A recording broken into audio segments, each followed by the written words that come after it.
Now with most EV cars, you gain energy back while driving called regenerative braking. Some EV cars gain energy back when you brake. Others, like Tesla, gain energy by using the motor to slow down the car. In today's video, I'm going to quickly talk about the gear stocks in your Tesla, and the first and most important one is how to put your car into neutral. What is up guys, it's Chris with Everydaychris and welcome back to another episode of Quick Tips with Chris.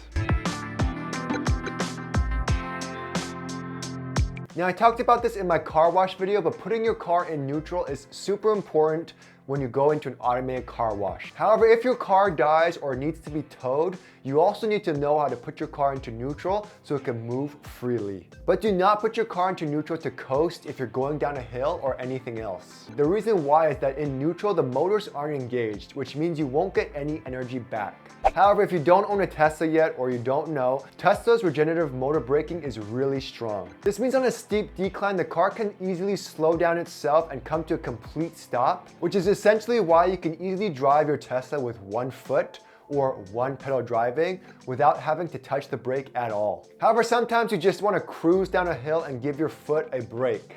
Get it? So to put your car into neutral while you're in drive, simply hold your gear stock up for a few seconds and boom, the car goes into neutral. Now to put your car into other drives like drive or reverse, you just have to simply go up or down. And lastly with Teslas, the parking brake is applied automatically and you can also see it in the menu. However, if you ever needed to manually apply the parking brake, all you have to do is hold down that gray button and the parking brake will automatically engage. Anyways, hope that video helped you guys and I'll see you guys next time.